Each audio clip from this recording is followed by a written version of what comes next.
Nuestro mensaje esta mañana se llama La Resistencia. ¿Cómo se llama? La Resistencia. Uno de los primeros recuerdos que yo tengo del acercamiento al Evangelio es cuando mis tíos, los que recién se acercaron a la palabra de Dios, que habían tenido cambios que eran muy importantes en su vida.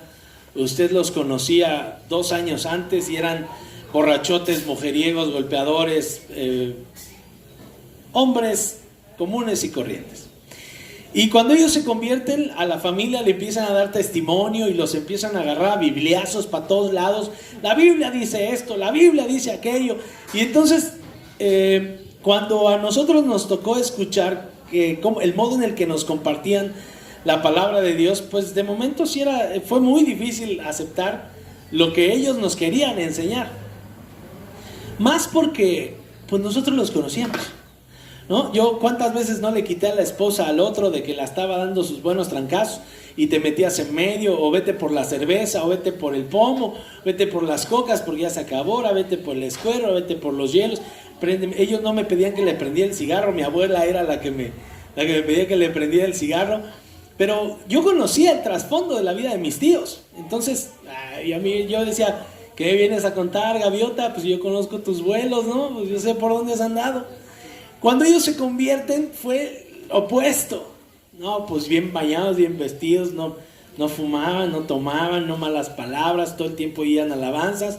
Antes era la de los alegres, los cadetes, los rieleros, las hermanas Huerta, las Jilguerilla, las quién sabe cuántas de dónde, Ramón Ayala y todas las versiones, y toda esa raza, por eso conozco la música.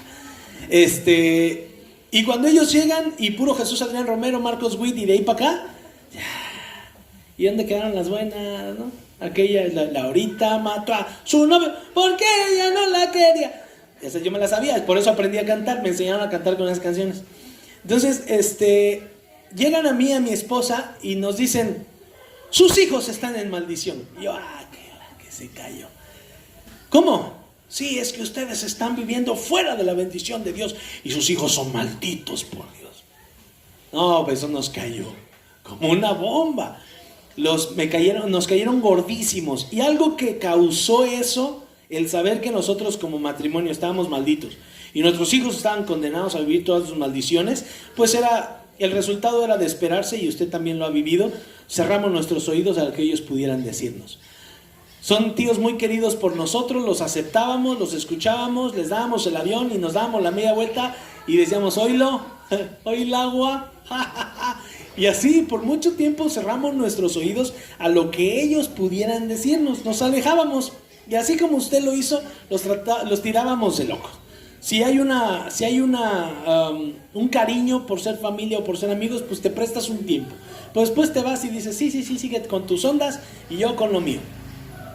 Muchos de nosotros conocemos personas, ya sea que nos hayan compartido de este estilo o que los hayamos visto en la calle, que agarran la Biblia y empiezan a paz, es maldito, que esto, que aquello, y la Biblia dice, y que Dios te va a condenar, y que por aquí, por allá, y el alcohol es pecado, y bailar es pecado, y decir malas palabras es pecado, y el odio y la ira. Y entonces tú los ves predicando en la calle, y lejos de que la gente se acerca, te dan ganas hasta darles una calentada.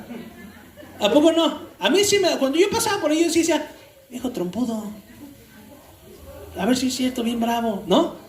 ¿A cuánta gente no han golpeado en la calle porque lejos de compartir la palabra con amor, para que la gente escuche sus problemas, para que la gente se identifique y se acerque, está diciendo, te vas a ir al infierno, allá donde el gusano no muere, donde el fuego no se apaga, y quién sabe qué, la gente dice, pues nos vamos parejo, allá nos vemos, bandido, ¿no? Tú por estar juzgando y uno por acá, porque sabemos algunas partes de la Biblia, decimos, pues aquel que juzga va a ser juzgado, ¿no? Entonces se la reviramos, entonces nos justificamos.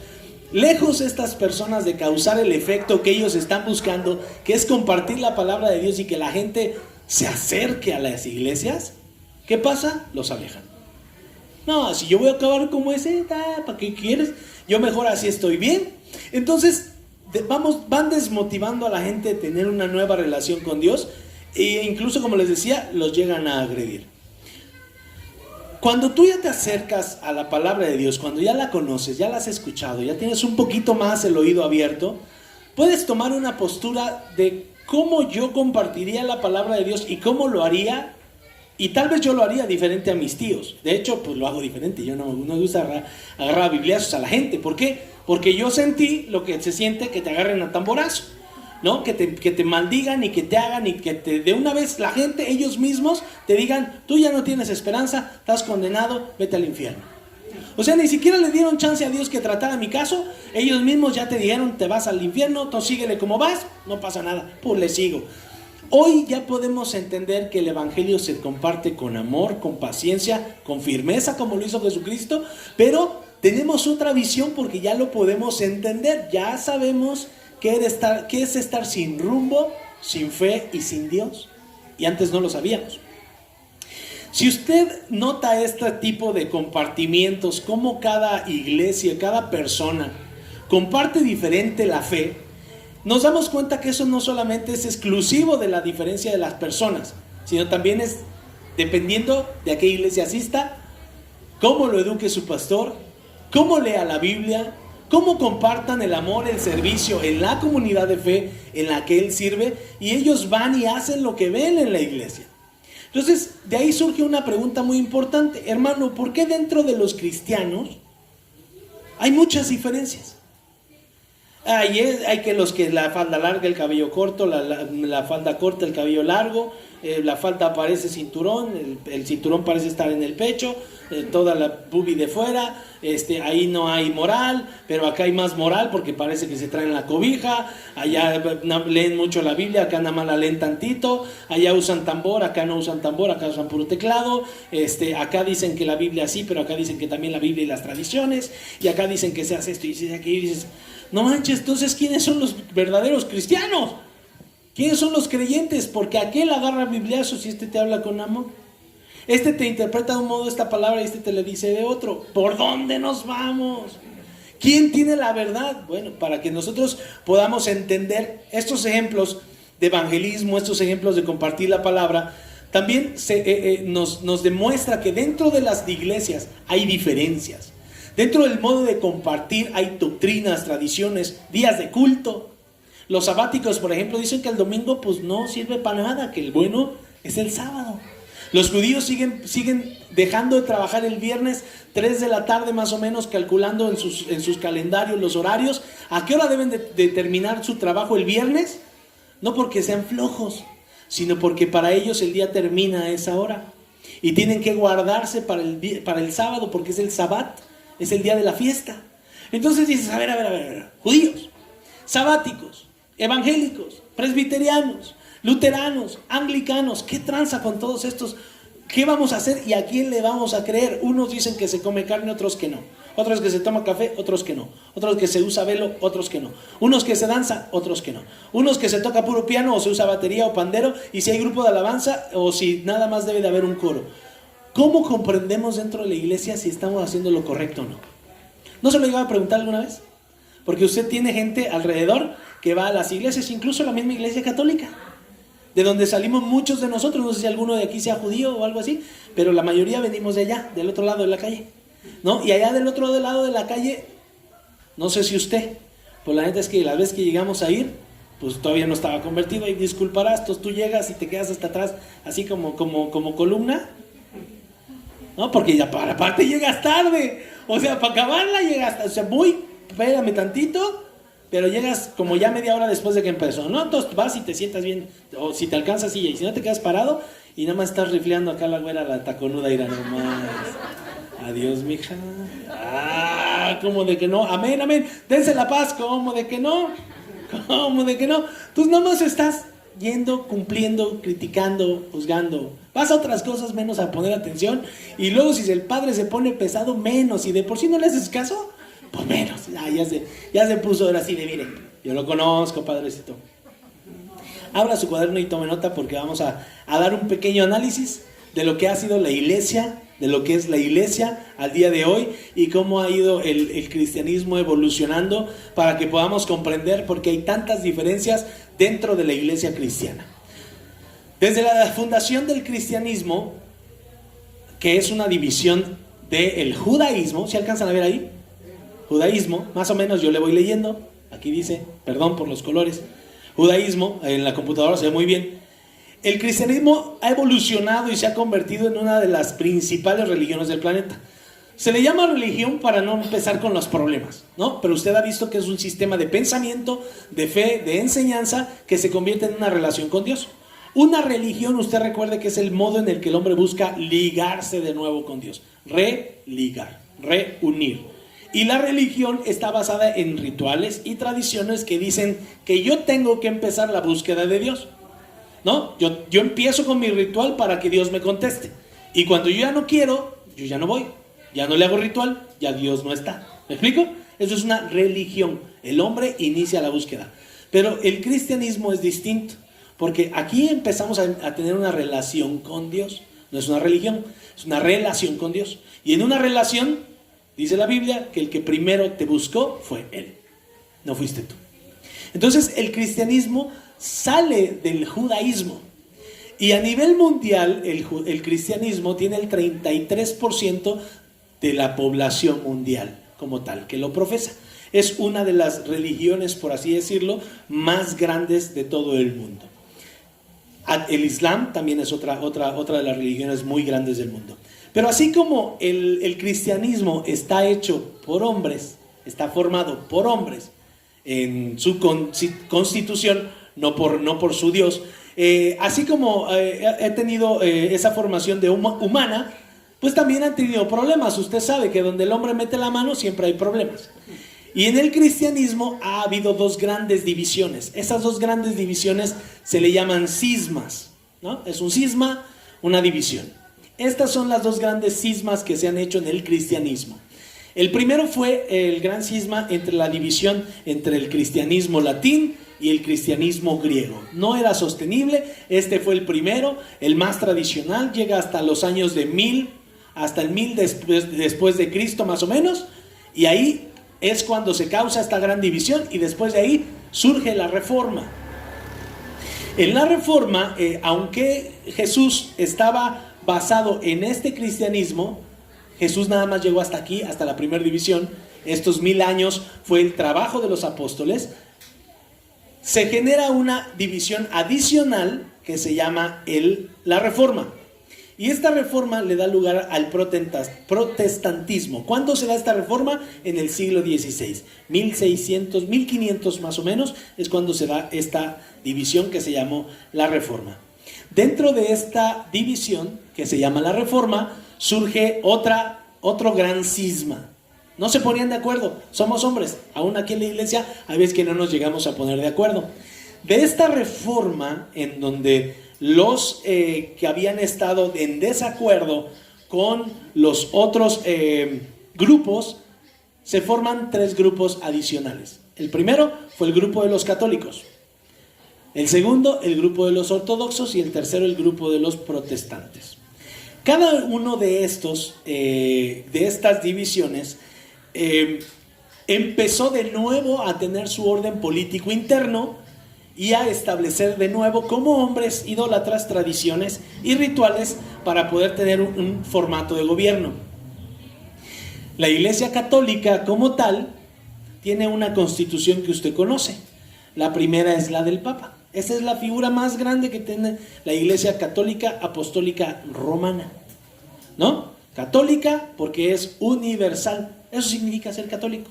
O sea que nosotros también somos católicos. Católico es igual a universal. Pertenecemos a un todo. Somos católicos también. Apostólicos porque están también inmersos en las enseñanzas de los apóstoles. Católicos, apostólicos. ¿Nosotros también aprendemos de las enseñanzas de los apóstoles? ¿Sí, verdad? Entonces hasta ahí vamos igual. Somos católicos y apostólicos los dos. Pero esta figura tiene un lugar en donde vive. ¿Usted sabe dónde? Roma, ahí en San Peter, ¿no? Roma, San Peter. Vive allá por la Ciudad de México. Y este Papa está centrado y la dirección general de la Iglesia Católica está en Roma. Entonces es la Iglesia Católica, Apostólica, Romana. ¿Por qué? Porque su sede está en Roma. Y ahí es donde nosotros pintamos nuestra raya. Porque nuestra sede no está en Roma. Nuestra sede está en Jesucristo. Somos católicos en Guadalajara. Somos católicos apostólicos tonaltecas, ¿no? Porque no, venga, esa estuvo buena. Católicos apostólicos jalisquillos. ¿Cómo de que no? Ya se armó la esta. Católicos apostólicos evangélicos o cristianos o cristocéntricos o jesucéntricos, como a usted le guste llamar, porque nuestro centro es Jesús. Ahí es en donde nosotros diferimos de la Iglesia Católica. Ellos dicen que el Papa es infalible, que lo que el Papa diga es lo que se tiene que hacer. ¿Y el Papa vuela? ¿Tiene alas? ¿Es un ángel? ¿De qué no? Es un hombre. Y entonces cuando tú dices que el Papa es infalible, estás diciendo que lo que él diga, lo dijo Dios. Y entonces él es el vicario de Cristo, él es el mensajero de Cristo. Estás poniendo toda la fe de las personas en lo que el hombre diga. Esta religión tiene su base en la misa, en la Eucaristía, los sacramentos, el bautismo, la confirmación, la reconciliación, el orden. Y si usted ve el orden de sus prioridades, no sabría cómo decirlo ahorita, como sus artículos de fe, por así decirlo, como nosotros tenemos, sus sacramentos, en el cuarto, quinto lugar usted va a encontrar la Biblia. Antes de ello ponen a las tradiciones, ¿sale? Entonces, esta es una de las ramas de las divisiones que se generaron en ese siguiente cisma de la Iglesia protestante. Posteriormente está la Iglesia ortodoxa. La Iglesia ortodoxa tiene el centro en la palabra de Dios, pero también ellos copiaron un modelo. Están en contra de que haya un solo liderazgo, no reconocen al Papa como tal, como lo hace la Iglesia Católica, sino ellos ponen a un concilio ecuménico. Esos de rojo con gorro rojo así, ¿han visto que son como unos sacerdotes que pasan en las películas así, como la del Código Da Vinci, unos monos que van a elegir al Papa y así? Pues así hagan lo mismo en la Iglesia Ortodoxa, pero ahí no eligen a un hombre que va a dirigir a toda la Iglesia. Entre todos ellos toman las decisiones generales.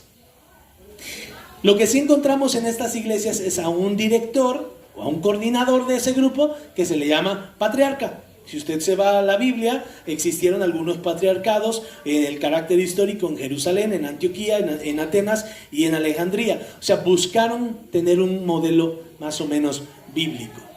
Y después surge la iglesia protestante. ¿Vamos bien hasta ahí? Vamos en orden hacia abajo. Surge la iglesia protestante.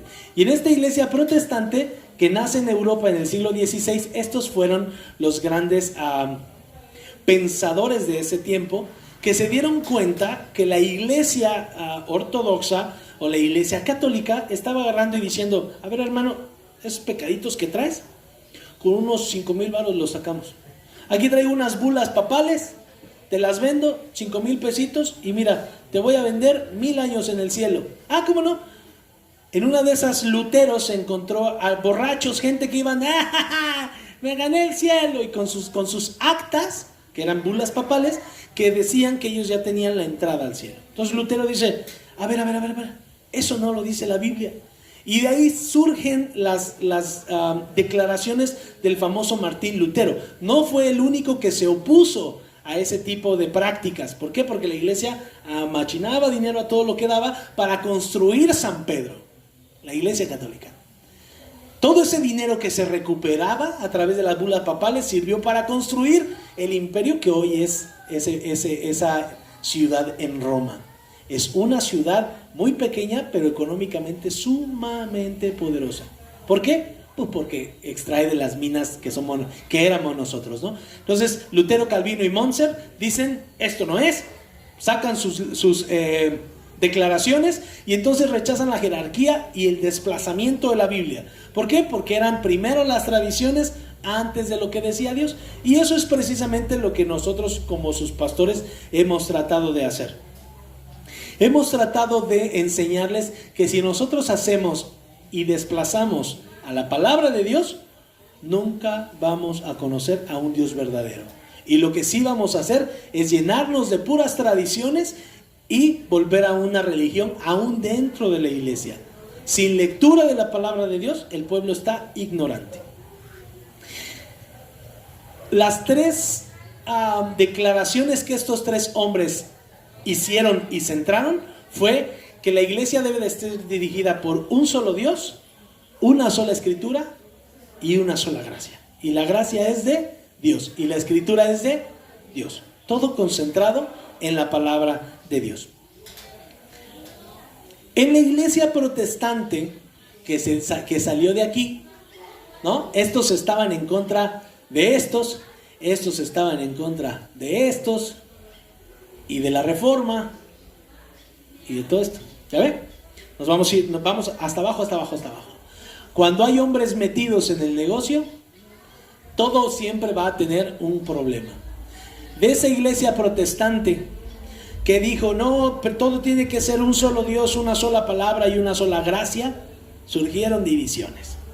Y en esas divisiones surge la iglesia anglicana, la luterana, la presbiteriana, los bautistas, los cuáqueros, los metodistas, los pentecostales, los evangélicos, los testigos de Jehová, los mormones, los munis, la cienciología, la de los últimos tiempos, la de los santos de quién sabe cuándo, la de San Heriberto que está allá por Tonalá, todas esas, ¿no? Todas esas ahí las encuentra. Esta es a la iglesia a la que nosotros pertenecemos, la iglesia protestante. La que protestó que se haya hecho a un lado la palabra de Dios, que se haya puesto al hombre a dirigir a la iglesia y que se haya dicho que los hombres son los que van a guiar al pueblo de Dios. No, lo que debe de guiar al pueblo de Dios es la palabra. Y nosotros pertenecemos a esta división. Iglesia protestante, iglesia evangélica. Esa es nuestra a donde nosotros pertenecemos. Y aún dentro de estas hay divisiones. Aún de ahí todavía podíamos hacer más y buscarle más. Si usted me pregunta, bueno, nosotros pertenecemos a esa. ¿Ve qué tan diferente es la iglesia aún dentro de la iglesia? Todos estos, ninguno practica lo mismo. Unos son wesleyanos. ¿Quién es ese? Juan Wesley. ¿Qué hizo? Pues dijo unas ideas que solo la gracia, que quién sabe qué. Otro es arminiano, que dice que la salvación nunca se pierde, que las obras son esto y son aquello. Y luego que sale que San Agustín, y que sale... Hay tantos pensadores y tantas cosas para meterse en la cabeza que tú dices, ¿y todo eso de qué sirve? Sí sirve. ¿Por qué? Porque vamos conociendo la fe que se ha sostenido a lo largo de estos 2000 años. Todos estos hombres que han peleado y que han generado estas divisiones, no simplemente han peleado y las han causado porque sí, las han causado para mantener el mensaje de la palabra de Dios sin cambio. Hoy, después de tantos cismas, de tantas divisiones, de tantos problemas, podríamos preguntarnos, entonces, ¿esto que conocemos al día de hoy será cierto? ¿No? ¿La palabra de Dios será cierta entonces? Van 2019 años después de Jesús. La palabra aún de ahí para atrás se había escrito 500, 1000 años atrás. Y luego estos 2000 son 3000. ¿Quién nos asegura que esto no lo escribieron los hombres? ¿Usted alguna vez se aventó esa? Yo también me la aventé. Pues sí la escribieron los hombres a través de la inspiración de Dios. Pastor, pero ¿cómo puede decirme que usted cree en una escritura de más de 3000 años? Léala, créala, ore y Dios se le va a manifestar. Usted se le ha manifestado. Dios le ha hecho milagros. Esta lucha por mantener la palabra de Dios por tantos años ha hecho que hoy nosotros experimentemos la presencia de Dios en muchos sentidos y en muchos aspectos. Entonces, durante todos estos años, ¿cómo no vamos a tener en la calle gente que evangeliza bibliazos? ¿Cómo no vamos a tener gente que evangeliza con obras, con música, con abrazos, con comida, con muchas formas? ¿Por qué? Porque acuérdense que Dios dice que tiene muchas formas.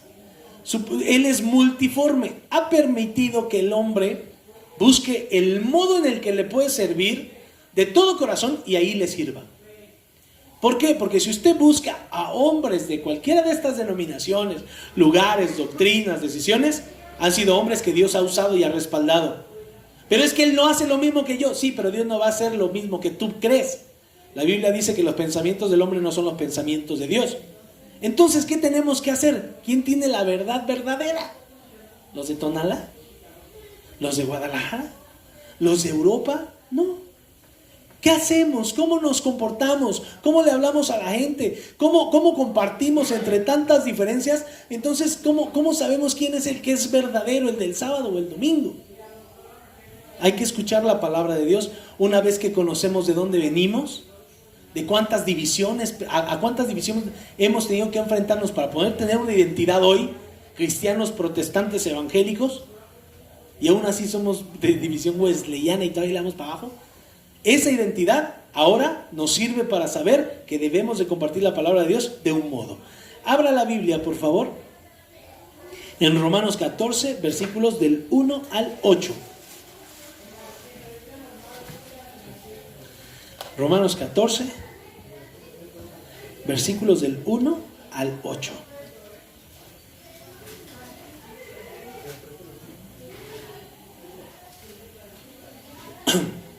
¿Listo? Póngase de pie, vamos a leer. Toda esta introducción para que usted entienda la diferencia entre las iglesias y cómo debemos de comportarnos con los demás. Romanos 14, versículos del 1 al 8. ¿Listo? Dice la palabra de Dios: recibir al débil en la fe, pero no para contender sobre opiniones.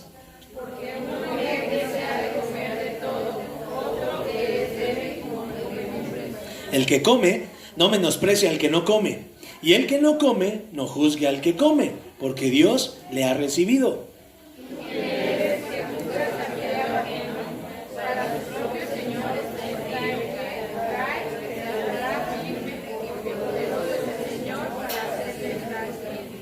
Uno hace diferencia entre día y día, otro juzga iguales todos los días.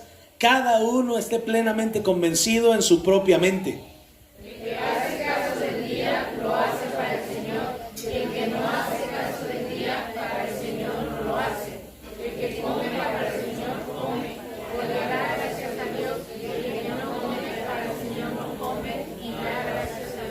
Porque ninguno de nosotros vive para sí y ninguno muere para sí. ¿Todos?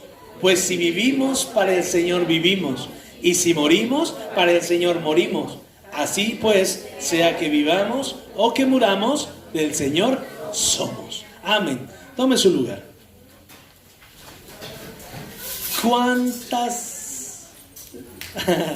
¿Cuántas luces dejaste encendidas? Se me vino esa a la cabeza, pero esa no era. ¿Cuántas broncas no se ha aventado usted con gente por la Biblia? ¿No? No, es que Romanos 12, versículo 1, dice que las misericordias de Dios son diferentes, son grandes, son esto. Pero dice acá esto, dice acá aquello. Yo he visto tantos pleitos entre cristianos que tú dices, y eso al final del día, ¿a quién le ayudó? ¿La iglesia creció por ese pleito? ¿Esa división trajo una misión de aquel lado? No. ¿Y esto nos va a hacer amarnos más? Hay gente que se ha dejado de hablar por años. Se mueren y todavía dice, ojalá que el diablo le haga entender. Y se mueren en ese momento. La palabra de Dios dice que debemos entender al débil en la fe. Recibir al débil en la fe. Y hay una versión que es la versión de la Biblia Peshita que dice apoya al débil en la fe.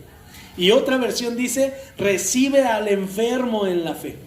¿Por qué? Porque dice que nosotros debemos de recibir a las personas para no para contender sobre opiniones. Nuestra fe no está en nuestra vida, en nuestro corazón, para que se la hagamos entender a los demás. ¿Sabe? Eso es algo que debemos de comprender como creyentes. El modo en el que yo creo no va a ser el mismo modo en el que cree la hermana Angelina, mi esposa, mis hijos o usted. El modo en el que yo creo es un modo muy particular de creer en Dios. ¿Por qué? Porque a cada uno Dios nos ha tratado de un modo muy diferente. A cada uno Dios nos ha permitido pasar por pruebas, por dudas, por enfermedades, por miedos, por incertidumbres, que el otro no va a comprender. Y entonces cuando tú le cantas y amas a Dios y el otro voltea y te ve y dice, chale. Así acaban por las drogas, hermano. Es tanto gallo, carnal. Tanto gallo y rebaba lo dejó mal. Vale. Por eso en la Biblia, Pablo dice en Romanos, no contiendan sobre opiniones, ni con los débiles, ni con los que parecen estar muy fuerte. El que está muy fuerte, ni siquiera se debe de considerar fuerte porque él es débil y humilde ante nuestro Señor. Entonces ese ni entraría en la categoría. Pero la Biblia dice, recibe al débil en la fe, no para contender con opiniones, porque uno cree que se come todo, otro no, uno es débil, come pura verdura, como el David que hizo Daniel que hizo su ayuno de verduras. El que come no menosprecia al que come, el que no come no juzga al que come. ¿Por qué? Ahí dice algo bien importante. Porque Dios le ha recibido. Ay, y cuántas peleas en el evangelio. ¿Cuánta gente no corre de las iglesias porque esto se tiene que hacer así? Ahí lo dice en la Biblia. ¿Quién dijo? Dios ha entregado a su Hijo por cada uno de nosotros. Y los creyentes se pelean por la falda, por el velo, por la danza, por la música, por el coro, por todo, menos por obedecer a Dios.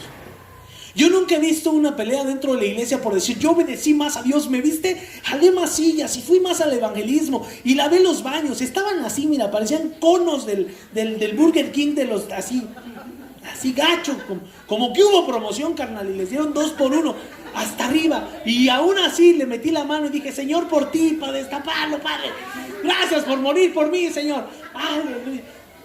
Yo nunca he visto esas peleas. Yo veo quién es el más teólogo, quién es el que tiene más conocimiento y dominio de los versículos bíblicos, quién sabe de dónde salió la teología y cuántos dinosaurios hubo, y si hubo dinosaurios, y si volaban, y si no volaban, y si había gigantes, y los gigantes se metieron con las hijas de los hombres, y las hijas de los hombres cómo aguantaron porque estaban gigantes, o sea, cómo le hicieron, carnal. Hay cada pregunta que tú dices, ¿neta? Te cae. Y dices, bueno, está bien, vamos a buscarla y la contestamos. Nada más una, déjame hacerte una yo a ti. Si le encontramos la respuesta con esto, tu vida va a cambiar. Y así me dejan callados todos. Porque una respuesta de teología, de conocimiento, de encontrarle la parte oscura a la Biblia, como el lado oscuro de la luna, de voltear y ver si está ahí, no cambia tu vida. La vida cambia cuando tú aprendes a obedecer a Dios, no cuando sabes más respuestas de la Biblia. Este libro, si lo obedeciéramos a Jesús cuando Él dijo, ama al Señor tu Dios con toda tu alma, tu mente y todas tus fuerzas, y al prójimo como a ti mismo, se cumpliría la ley. No necesitaríamos leer la Biblia todos los días, hermano, lea, por favor, tenga misericordia de su pastor. Sea un buen marido, sea un buen cristiano, ándele, diezme para que le vaya bien a usted, no a mí. Ándele, sea obediente, ame a sus padres, hónrelos para que usted se le alarguen los días y le vaya bien. Ándele, mire usted. Yo no tendría que estar en esas, pero bueno, Dios dejó pastores para que nosotros hiciéramos esta de cuchillito de palo, ¿no? Ahí está el Jeremías que estamos leyendo ahorita. Hermano, la Biblia dice que Dios es el que ha recibido a todos. Y Dios nos ha dado un modo particular de vivir nuestra fe. Por eso dice la Biblia, si come, ¿qué te importa? Si Él habla, ¿qué te importa? Dios le ha recibido. ¿Tú quién eres que juzgas al criado ajeno? Ese no es tu criado. Pero ese pastor, ¿por qué dice que somos criados? Porque dice que Jesús nos compró a precio de sangre. Y cuando alguien paga el precio por alguien, esa persona se convierte en esclavo. Y déjeme decirle algo, yo soy esclavo de Jesús por amor, como dice la Biblia. Y como dice la canción. Soy esclavo del Señor por amor, porque ahora soy un esclavo que vive muy bien. Soy un esclavo como los que vivían con Salomón. Viste bien, come bien, está repanzón, viaja mucho, está recansado, trabaja mucho, ama mucho. ¿Por qué? Porque mi Señor me ama. Porque yo hago lo que veo que Él hace conmigo. Entonces, dice la Biblia, le pregunta, ¿tú quién eres que juzgas al criado ajeno? Para su propio Señor está en pie o se cae. Pero Él lo hace para su propio Señor, porque poderoso es su Señor para hacerle estar firme.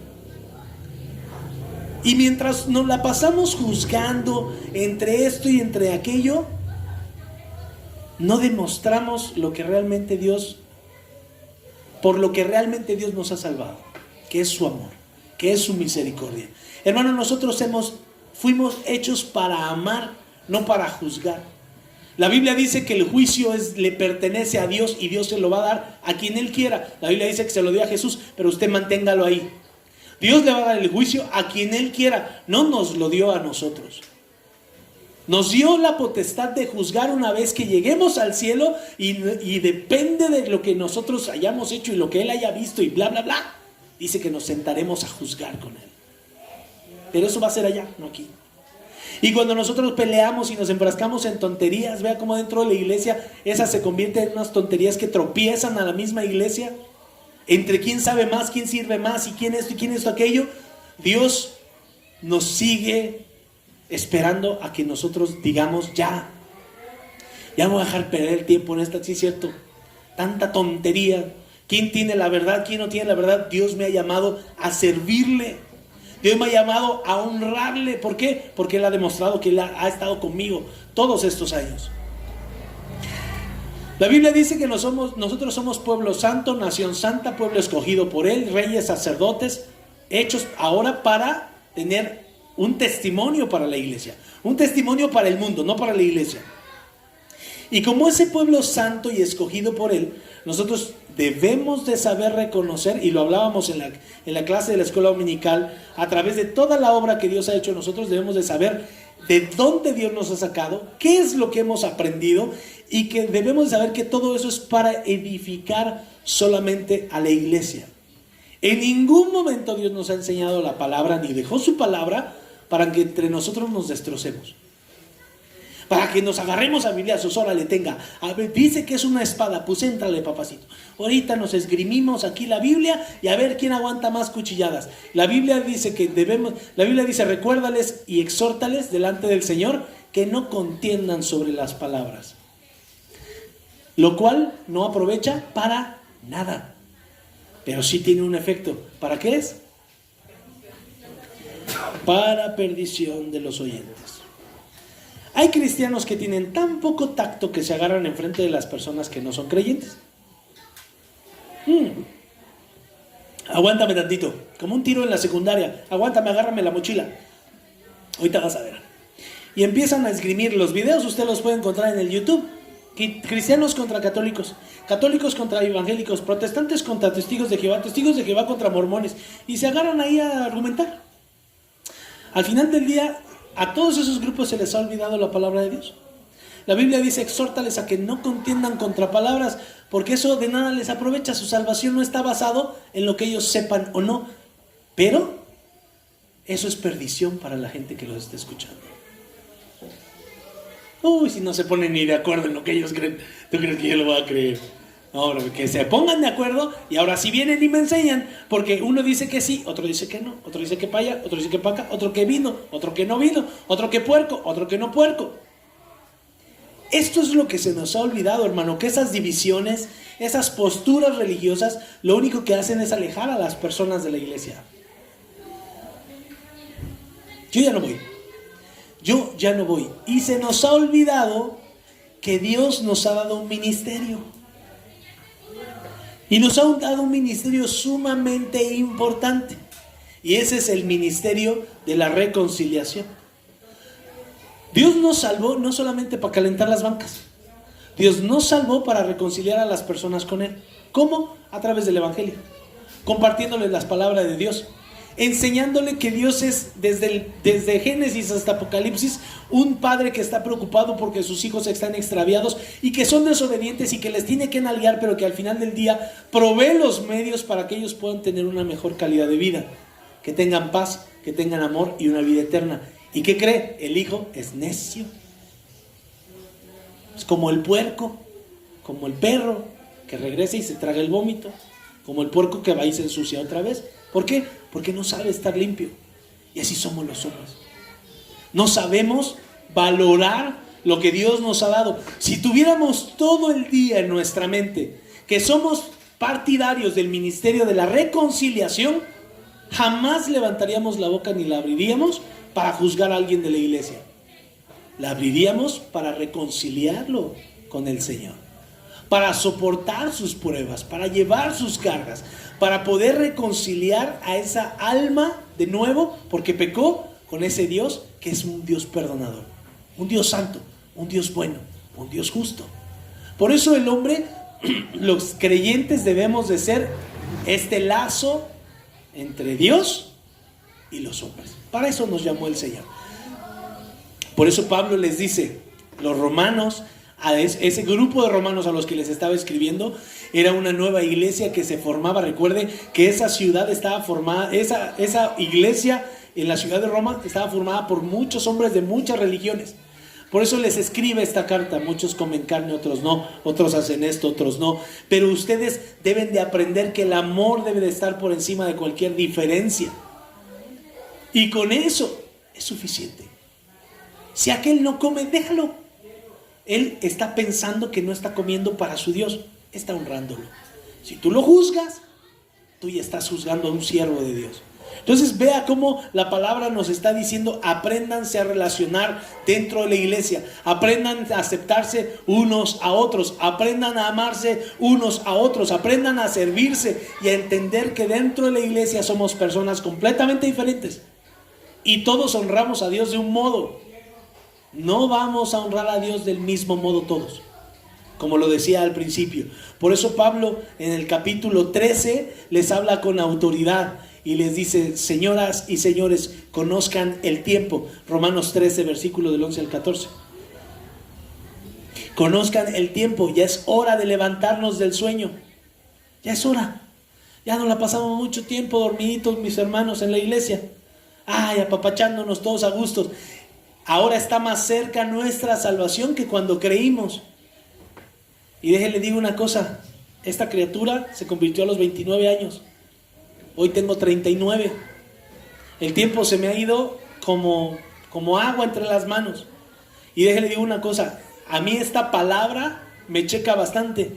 Ahora está más cerca de nosotros nuestra salvación que cuando creímos. Han pasado 10 años. Mi salvación cada vez la veo más cerca. ¿Por qué? No es salvo, pastor. ¿Qué está diciendo? Esa es una herejía. Satanás está dominando al pastor. Este es un tiempo probatorio. Mientras estamos en este cuerpo. Mi verdadera salvación va a ser cuando mi espíritu se encuentre con mi Señor. Ahí está la salvación. En este tiempo yo quiero seguir desobedeciendo.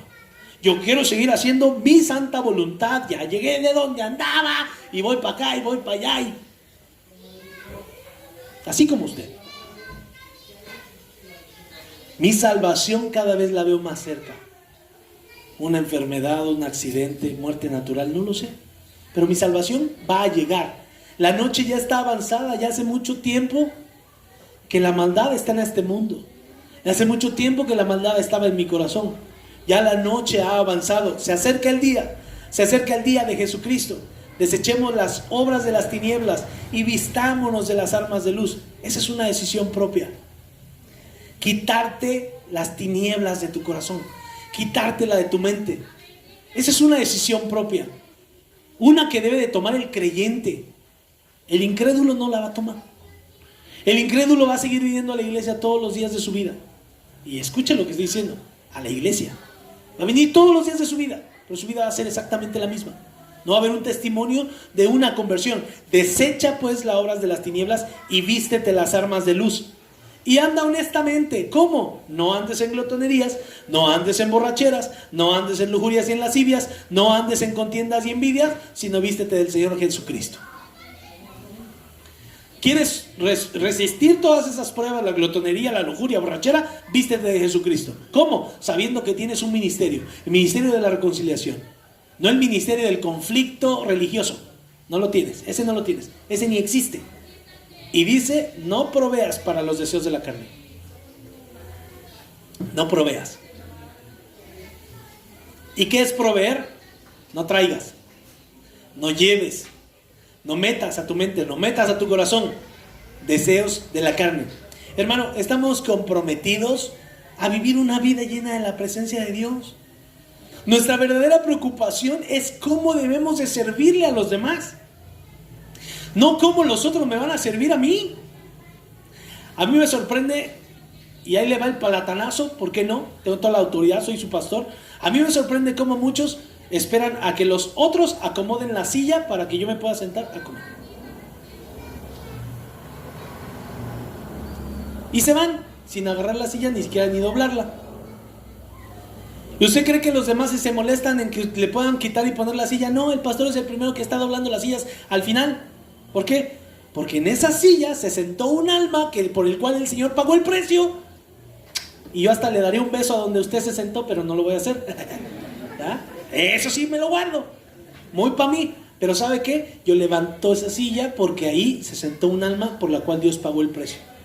Pero cuando no tenemos la capacidad de doblar una silla, de llevar un vaso con agua a un alma por la cual el Señor pagó, es porque yo todavía me siento con el derecho de que la gente me debe de servir. Con que alguien debe de ponerme a mí la silla, no yo. ¿Me explico?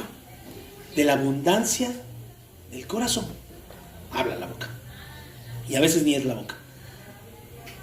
Hermano, la mayoría del tiempo nos comparamos con las personas con las que convivimos. ¿Cómo esta persona hace esto? ¿Cómo esta persona hace aquello? ¿Cómo responde? ¿Cómo sirve? ¿Cómo vive? ¿Por qué? Porque siempre va a ser mucho más sencillo juzgar a la gente que está delante de mí y no juzgarme a mí mismo. Y dice Romanos, como usted lo acaba de ver, que no debemos de juzgar al siervo ajeno. Y eso lo debemos de entender también esta mañana. Que así como nosotros juzgamos a las personas, dice la Biblia, recibiremos el mismo juicio. Pero que nosotros acumulamos juicio para nosotros para el mismo día del juicio, cuando juzgamos al otro. Porque nunca te diste cuenta que el otro, en su fe, todo lo que lo hacía para agradar a su Señor. Lo que está diciendo la Biblia. No comía carne. Mira nomás si Pedro dijo que dejaran que comieran lo que quisieran, y no come. Sí, aquel se guardaba, hizo un pacto con Dios para nunca comer carne. Y Dios lo recibió cuando murió y le dijo, ¿guardaste tu palabra, viejo? ¿No? Digamos, ¿guardaste tu palabra? ¿Fuiste fiel? ¡Qué bueno! Y el otro, no, pues al rato me lo escabecho. Ya llegarás, bandido, tú lo juzgaste y yo acá te recibo. Hermano, no nos damos cuenta que acarreamos juicio para nosotros mismos cuando juzgamos, y que un día las dos personas vamos a estar paradas delante de Dios en el mismo lugar. Dios nos va a juzgar a los dos. ¿Por qué? Por lo que dijimos, por lo que hicimos y por lo que dejamos de hacer. Y aún así estamos perdiendo todo el tiempo. No llegan almas nuevas a la iglesia. Por esas personas que están peleando, no llegan almas nuevas. ¿Me explico? El tiempo se está ocupando en otra cosa y no nos damos cuenta que estamos menospreciando el ministerio que Dios nos ha dado. Hermanos, no son las diferencias entre las liturgias y los rituales las que demuestran si somos verdaderos o no hijos de Dios. Lo que lo demuestra es lo que sale de nuestro corazón. La Biblia dice, ¿me ayuda a leerlo?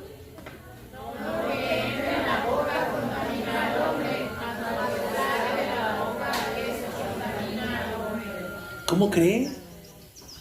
¿Cómo cree, hermano? Yo como puro faisán, hierbas finas. Cuando voy al baño y hago el quién sabe cuándo, sale hasta el regalo, forma de paquete así, de lo bueno que yo como. No es lo que entra en la boca lo que contamina al hombre, es lo que sale.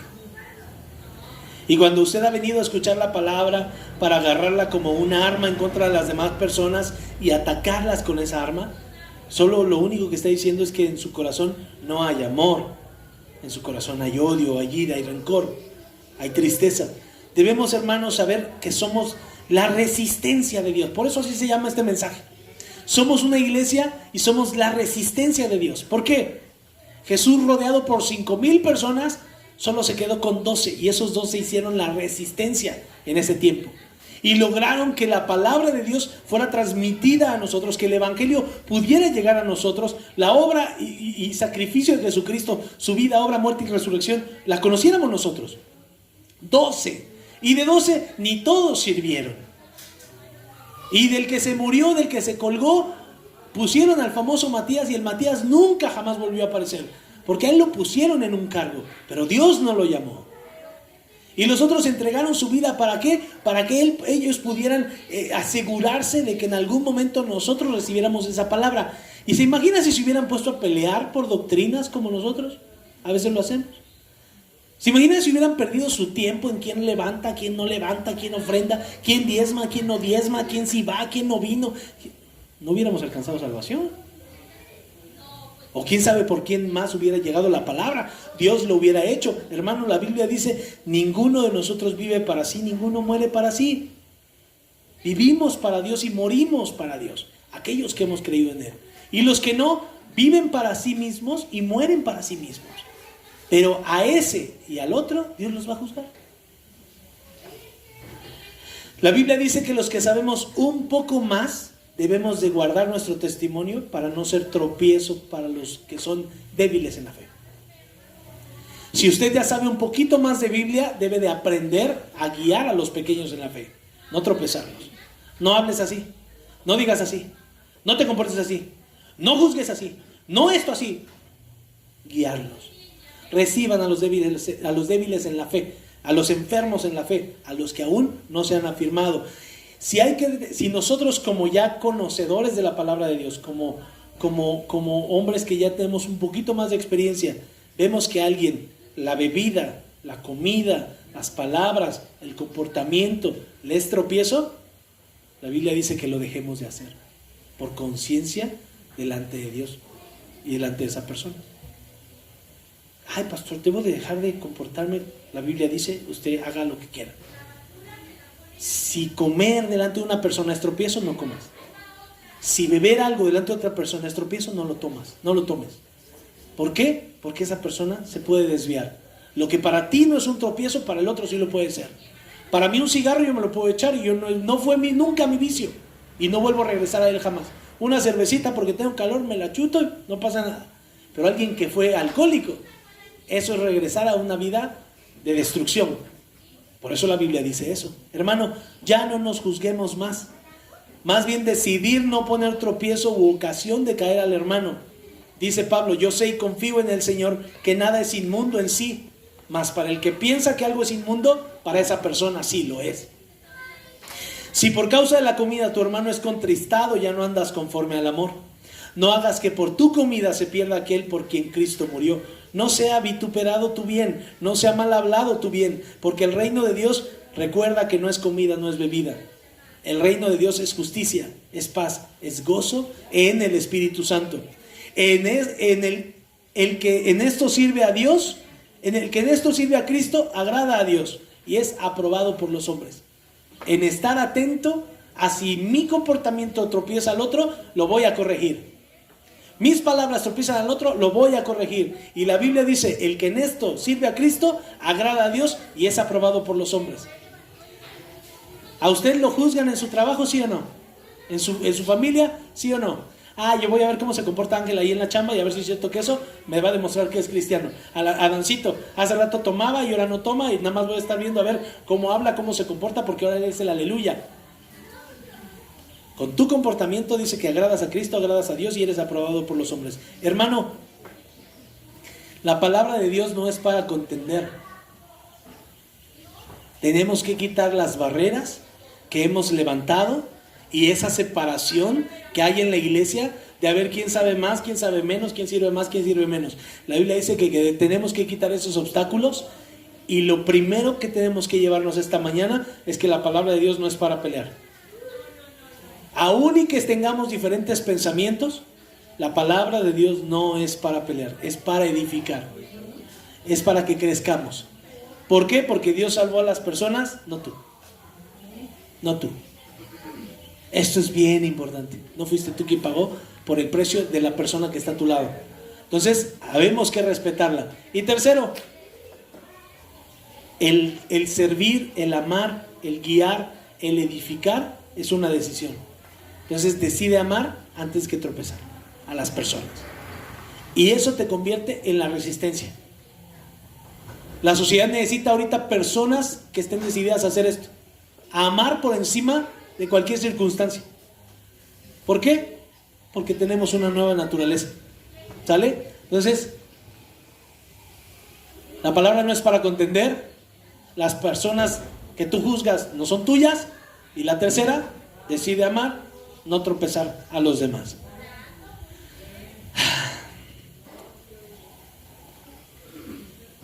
¿Serás la resistencia o serás el que te lleve el que se lleve a las personas al infierno? Tropezar y tropezar a las personas no lleva a ningún lado y solo demuestra lo que hay en tu corazón. De lo macro, de las grandes iglesias a nosotros, de Jerusalén a Tonalá. Hicimos un recorrido en esta hora, de Jerusalén a Tonalá, y hoy el Dios que estuvo con ellos es el Dios que está con nosotros. Es el Dios que nos ha abierto desiertos, que nos ha abierto mares, nos ha guiado por el desierto y nos ha mostrado muchos milagros. Unos se van a morir en el camino y ahí se van a quedar. Otros van a recibir las promesas. Tus hijos van a vivir mucho mejor de lo que tú vives hoy. Nomás por eso vale la pena vivir sirviéndole a Dios. ¿Será la resistencia o no? ¿Oramos?